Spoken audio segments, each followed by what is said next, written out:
What do you call someone who speaks 3 languages? Trilingual. 2 languages? Bilingual. 1 language? An American. Of course, there are Americans out there, like me, who speak more than 1 language, but we're in the minority. Only 1 in 4 Americans even owns a passport. They don't travel abroad, so why bother with another language? Americans get their ideas about foreign countries from TV and movies. This explains why some Americans are convinced that the U.S. is the best place, the only place to live in the world. But is the U.S. truly number 1? We are number 1 in certain areas. We've got more guns than anybody. The United States has 90 guns for every 100 citizens.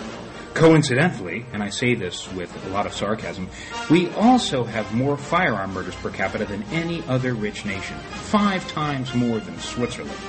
Handgun murders are 200 times higher than Japan.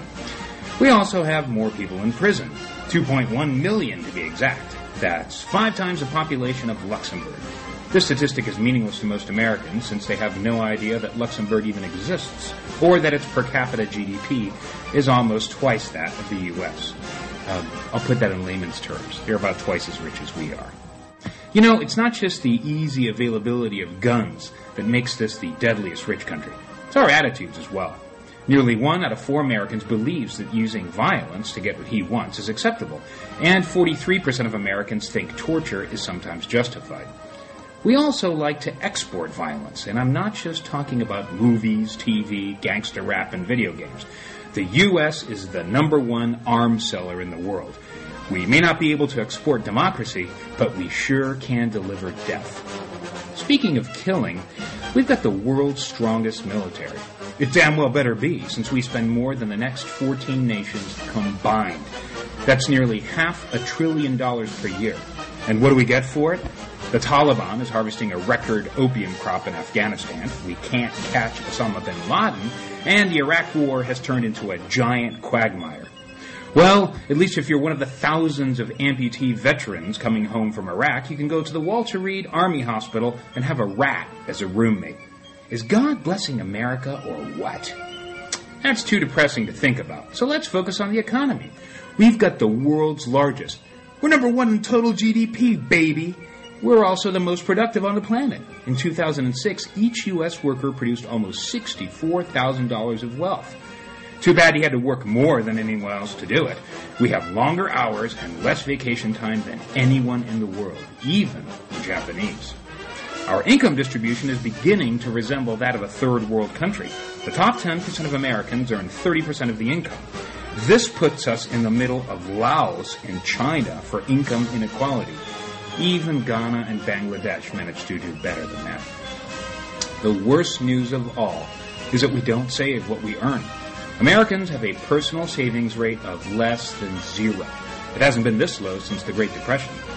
How did this happen? Massive borrowing, especially home mortgages. Everybody was rich on paper, but all that equity has vanished in the housing crash. And so will all the credit-fueled consumer spending that's been fueling the economy. Until now.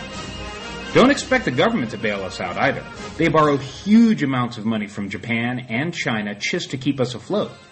Even if foreigners keep buying up our national debt, it's doubtful Social Security and Medicare, as we know them, will even exist by the middle of the next century. Our entire country is going bankrupt. But hey, isn't health more important than money?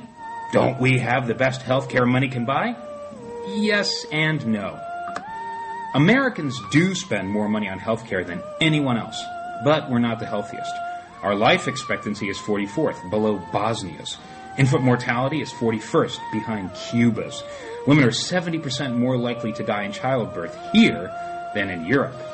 The World Health Organization ranks us 37th for overall health performance. In the fairness of health care, we're 54th. This means the rich get great health care and the poor don't, just like in Mexico. If you're one of the 42 million Americans without health insurance, you can follow President Bush's advice and go to the emergency room. He's such a softie. The good news is we're still ahead of Mexico in 2 categories, obesity and plastic surgery. We're the fattest, most surgically altered people on the planet. You are probably unaware of this because education, as we all know, is a disaster in the U.S. In literacy, we're 49th in the world. In mathematical literacy, we're 28th. For more on American ignorance, check out one of my other videos, America the Stupid. You'll be amazed at how many of our fellow citizens think the sun orbits the Earth. You'll also be amazed at the number of grammatical and spelling mistakes in the video's comments section. Most of them written by angry Americans who insist they're not dumb. I can't tell you how many times I've been called a moran, M-O-R-A-N, like the surname, by people who cannot spell moron. That's irony so thick you can cut it with a butter knife. Our national philosophy has already been summed up in a bumper sticker. He who dies with the most toys wins. We've got more stuff, and bigger stuff, than anybody. Bigger cars, bigger houses, bigger asses. What we don't have a lot of is quality. Our cars are crap. The famous Humvee is universally regarded as the biggest piece of shit on wheels by American car magazines. Harley-Davidsons are a mechanic's wet dream because they break down so often. American houses are made out of cardboard and aluminum foil. You can punch through interior walls with your bare fist. To get through the exterior walls, you might need something more advanced, like a brick. We're the only rich nation that allows human beings to live in mobile homes year-round. We call these settlements trailer parks. The UN calls them refugee camps. Okay, you might say, if we're so bad, why does everybody want to come here? Isn't migration the ultimate sign of civilizational superiority? The U.S. does get the lion's share of world migration. After all, we're the largest wealthy country. But if you add up the figures for the large European countries, you'll realize they're just as popular, if not more so. Canada, Australia, and New Zealand get much higher inflows of immigrants per capita than the U.S. We're the number one choice for penniless, poorly educated Latin Americans. But where do the educated, well-off immigrants go? Every year, more Germans migrate to tiny Switzerland, population 7.2 million, than to the entire U.S., which has 300 million people. What about our cousins, the English? They don't have a language barrier. Their top 4 destinations are Australia, Spain, Canada, and New Zealand. We're the 5th choice. Hey, look at it this way. Our nachos have never tasted better. So the U.S. isn't number 1 anymore. So what? It's still one of the top 10 or 20 countries, isn't it? My message to you is a simple one. We can do better. The real problem is complacency. The real enemies of the U.S. aren't annoying assholes like me, but the loudmouth America, love it or leave it types who refuse to examine their own country critically. By ignoring America's weaknesses, they further weaken the country they claim to love. They're like alcoholics in denial, drinking themselves to death on blind patriotism and viciously attacking anyone who doesn't want to get drunk with them. Consider this your intervention.